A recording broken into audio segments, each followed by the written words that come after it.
Bonjour et bienvenue dans Insiders, le magazine d'actualité d'Euronews dans lequel nous vous présentons des reportages sur les lignes de fracture de l'Europe.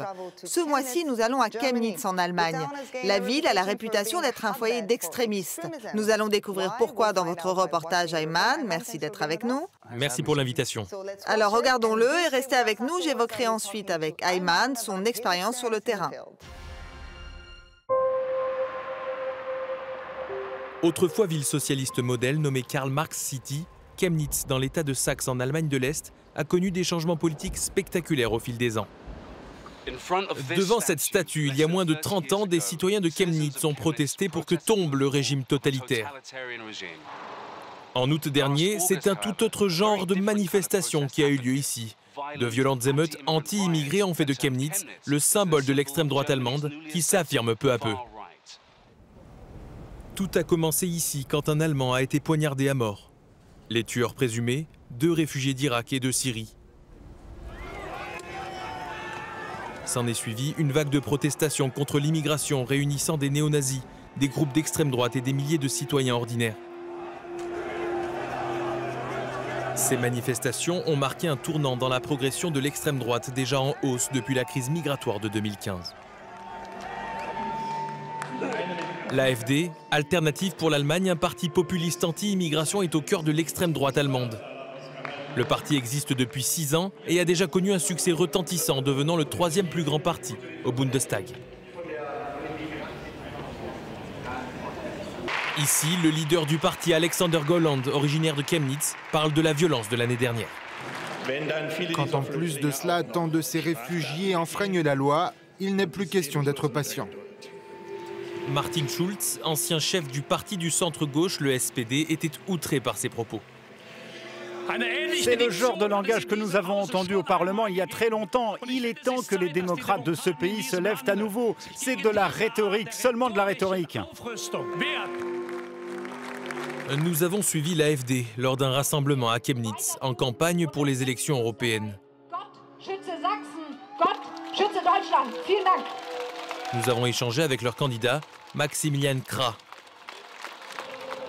L'AfD a connu un succès incroyable en seulement 6 ans. Pensez-vous qu'une partie de son succès, ou une grande partie de ce succès, soit due à la crise des migrants en 2015? Évidemment, évidemment. Je veux dire, ce serait mentir que de le nier. L'Allemagne était un endroit plutôt paisible, loin des problèmes du monde. Puis Merkel a décidé d'ouvrir le pays et de laisser entrer près d'1 million de personnes en un an. Principalement des musulmans et principalement des hommes. Et cela a changé le pays. Et nous sommes la seule force politique qui s'oppose à l'immigration de masse. Nous savons d'après les sondages que près de 50% de la population est contre l'immigration de masse. Donc, c'était évidemment un boom pour nous. Le programme anti-immigration de l'AfD trouve un écho profond auprès des électeurs allemands opposés à la politique d'accueil de la chancelière Angela Merkel à l'égard des réfugiés. C'est exactement ce genre d'ordures qui ont été expulsées de leur pays qui arrivent ici. Et ces parasites se régalent à nos frais.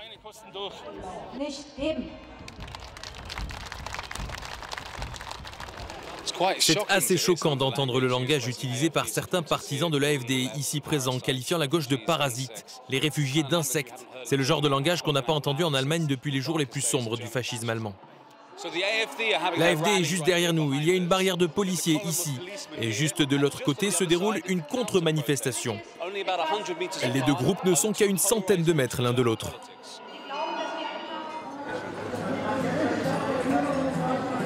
Comme la plupart des villes d'Allemagne, Chemnitz est divisée. Ici, ce sont des manifestants verts, libéraux et de gauche qui défilent. Ils veulent être entendus et expriment leur opposition à l'AfD.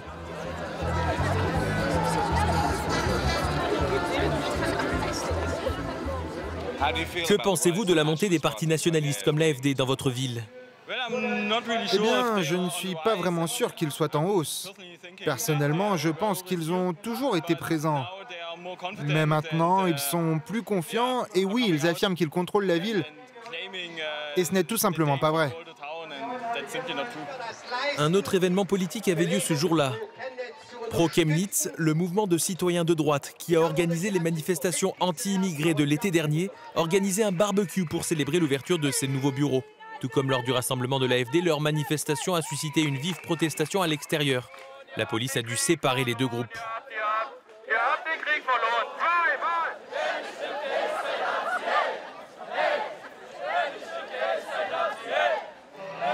C'est un sacré accueil que vous avez dehors.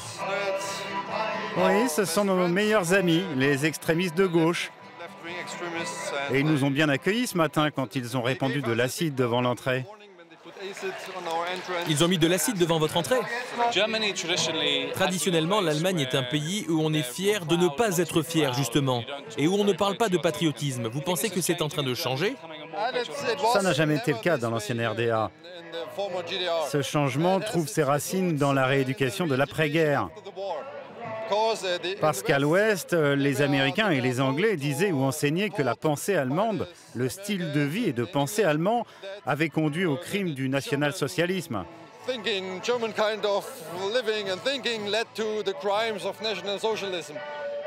Ici, nous avions les Russes et ils nous ont dit que le capitalisme était une mauvaise chose qui mène au fascisme. Nous n'avons donc pas été éduqués avec l'idée qu'être allemand est un gros problème. Historiquement, l'Allemagne de l'Est était une société beaucoup plus homogène que l'Ouest. Ce jour-là d'ailleurs, au milieu des saucisses, de la bière et des chansons folkloriques, aucun étranger au barbecue. Pour mieux comprendre la vie des immigrants à Chemnitz, nous avons rencontré Hassan Al-Nasser, un réfugié irakien de 13 ans qui est venu ici avec sa famille il y a 5 ans. Hassan veut devenir architecte quand il sera grand, mais il dit qu'il veut déménager à Berlin car il en a assez du racisme à Chemnitz.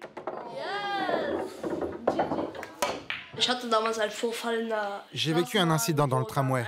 Un homme âgé a filmé une femme musulmane, je lui ai dit d'arrêter, puis il a commencé à me filmer ainsi que d'autres personnes d'origine culturelle différente.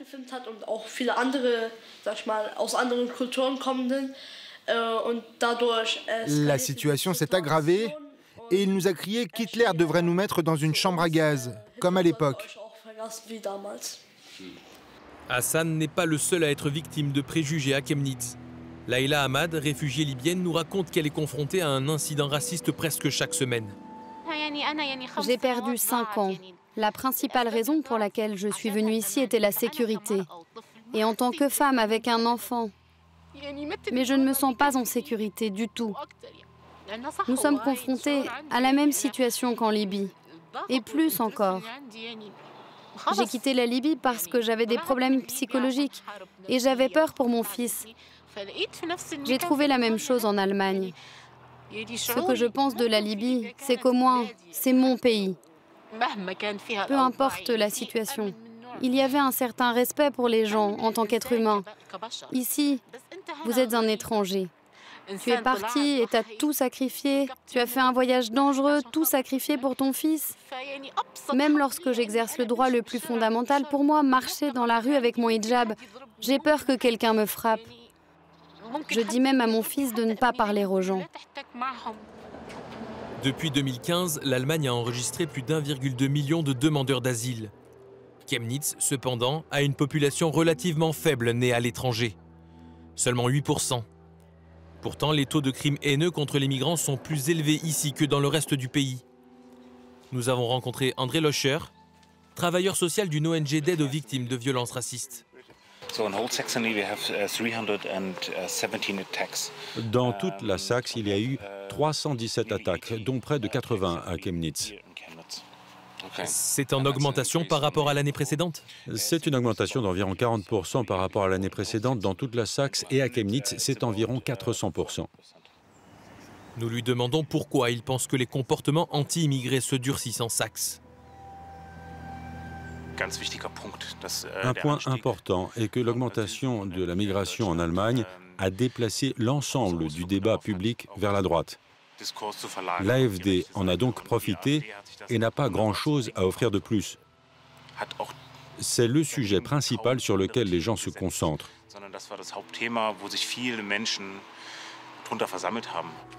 À Chemnitz, la colère qui couve au sujet de la migration se transforme en véritable violence.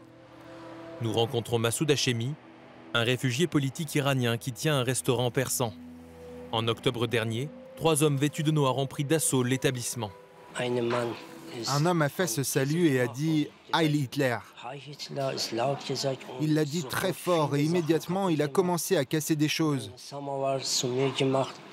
Il m'a jeté un samovar à la figure et je me suis réfugié dans la cuisine. Puis il a détruit la cuisine avant de me frapper. Il m'a donné un coup de pied à l'estomac et je suis tombé par terre. J'ai été blessé à la tête et j'ai beaucoup saigné.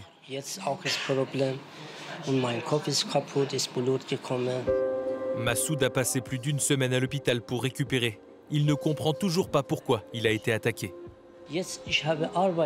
J'ai du travail, je paie mes assurances, je paie mon loyer et ainsi de suite. Je travaille. Pourquoi ils viennent me frapper? Ils viennent parce que je suis perse. Qu'est-ce que j'ai fait?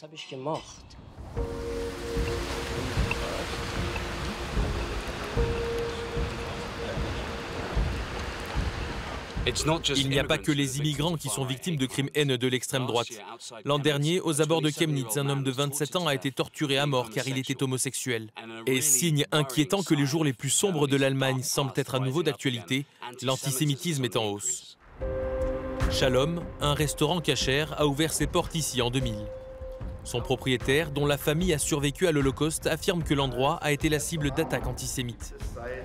Nous avons demandé si l'antisémitisme d'aujourd'hui pouvait être comparé à celui des années 1930.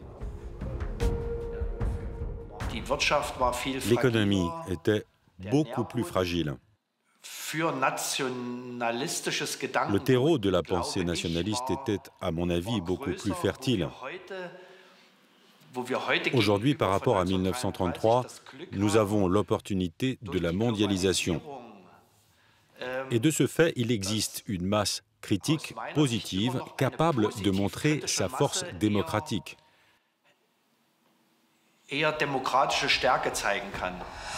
Le restaurant a été attaqué en août dernier. Une dizaine de personnes ont lancé des pierres, des bouteilles et un tuyau en métal sur le bâtiment. Uwe a été touché par une grosse pierre. J'ai été touché à l'épaule. Sans être trop dramatique, si cette pierre m'avait frappé à la tête avec toute sa force, l'issue aurait pu être différente.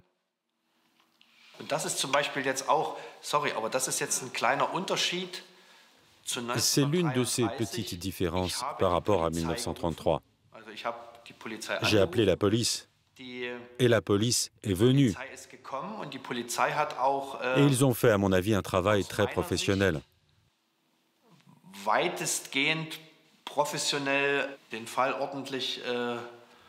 En 1933, les Juifs n'auraient probablement pas pu appeler la police.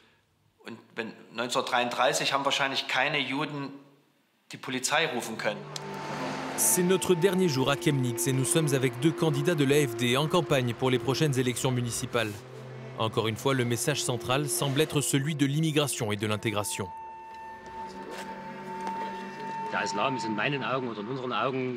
L'islam, à mon avis, ne peut pas être intégré. Nous le voyons jour après jour parce que les immigrants arabes en Allemagne et ailleurs en Europe traînent dans les rues et attaquent les Allemands tous les jours avec des couteaux, où ils les frappent. Il y a tellement d'événements de ce genre que nous devons nous dire que l'islam ne convient ni à l'Allemagne, ni à l'Europe. Je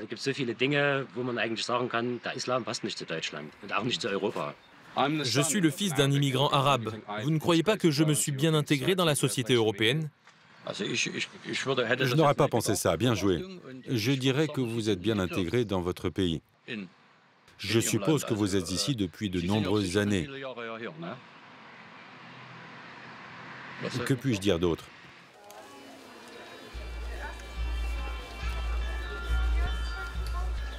Nous nous trouvons au marché central de Chemnitz pour interroger les gens sur la politique. Je voterai pour l'AfD parce qu'il n'y a pas d'autre alternative pour moi. Parce que les anciens partis, tous, nous ont abandonnés et nous ont oubliés. L'AfD est le pire des partis ici. Ils n'ont pas de cœur. Chacun devrait avoir sa propre religion, mais tous ceux qui viennent en Allemagne devraient s'adapter à la culture allemande.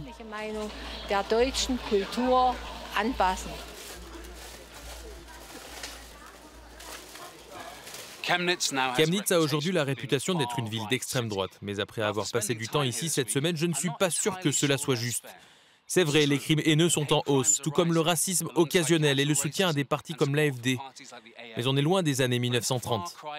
Il y a tout de même beaucoup de résistance et de colère contre l'extrême droite.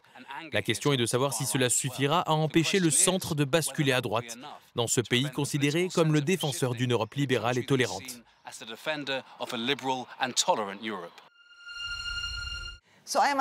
Ayman, il n'y a pas eu d'émeute ou de violence à Chemnitz pendant votre séjour, une réalité donc bien différente de ce que nous avions vu en août dernier.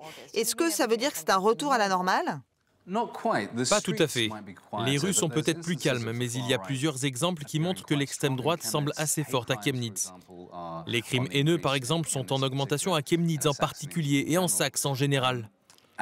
Des groupes comme le groupe Ultra du club de football de Chemnitz sont connus pour avoir des liens avec les néo-nazis et ont été provocateurs dans la façon dont ils s'expriment. D'un autre côté, beaucoup d'habitants en ont assez de cette réputation d'être une ville d'extrême droite. Et je pense qu'il est juste de dire que la majorité des gens ne sont pas d'extrême droite. L'AfD, le parti d'extrême droite allemand, encourage-t-il ou forme-t-il des alliances parfois avec des groupes néo-nazis? Les partisans de l'AfD sont souvent accusés d'avoir des liens avec les néo-nazis, ce qu'ils nient catégoriquement. Une chose indéniable, cependant, l'AfD a progressé au cours des 3 dernières années, tout comme les groupes d'ultra-droite. Et en termes de discours politique, le centre parle désormais d'idées xénophobes, de nationalisme, de Heimat, c'est-à-dire de patrie. Chose qui était taboue jusqu'à récemment. Je pense donc que le centre est en train de basculer un peu à droite. Mais n'est-ce pas le cas dans d'autres démocraties occidentales et sûrement aussi en Europe de l'Est? Bien sûr, la montée de la droite se produit partout en Europe, mais c'est particulièrement poignant et alarmant en Allemagne, à cause de l'histoire sombre du pays avec le fascisme et à cause de sa position dominante sur le continent.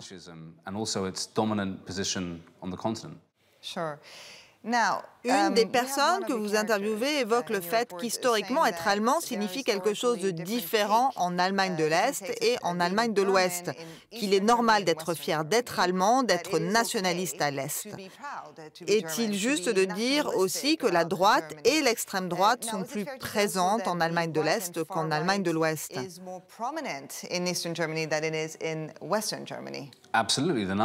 Absolument, les chiffres le prouvent. L'AfD et d'autres partis sont plus appréciés à l'Est qu'à l'Ouest. Alors pourquoi la droite est plus présente à l'Est? Il y a beaucoup de raisons. Sur le plan économique, l'Est a été beaucoup moins prospère que l'Ouest. Mais l'idée d'une crise de masculinité et d'identité masculine à l'Est m'a intrigué. Après la chute du mur de Berlin, l'Allemagne de l'Est a perdu 10% de sa population. Les 2 tiers de cette population étaient des femmes qui se sont rendues à l'Ouest pour travailler.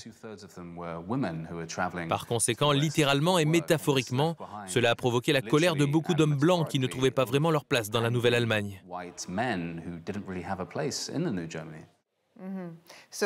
Donc on a un cas de déchaînement de testostérone en Allemagne de l'Est. Je ne pense pas que ce soit aussi simple que ça. Je pense que c'est une réponse à plusieurs niveaux, mais je pense qu'une partie du puzzle pourrait être la place de l'Allemand de l'Est dans la société allemande. Les femmes sont parties en Allemagne de l'Ouest, ou du moins certaines d'entre elles. Pourquoi les hommes n'ont-ils pas suivi leur exemple? Le communisme a réussi à créer une large classe de femmes indépendantes et émancipées, souvent plus instruites que les hommes. Elles trouvaient plus facilement du travail à l'Ouest que les ouvriers allemands de l'Est qui sont donc restés. Très brièvement, Ayman, pensez-vous que l'AfD sera en progression aux élections européennes? Je pense que oui, mais il ne faut pas négliger une chose. Il n'y a pas que. J'ai été surpris à Chemnitz par le nombre de partisans et de militants écologistes. Et s'il est vrai que les partis centristes allemands s'effondrent un peu sur la scène politique, ce n'est pas seulement l'extrême droite qui en profite. Des partis comme les Verts gagnent aussi en soutien. D'accord, on le saura bientôt de toute façon. Nous verrons bien. Merci d'avoir regardé Insiders. À très bientôt.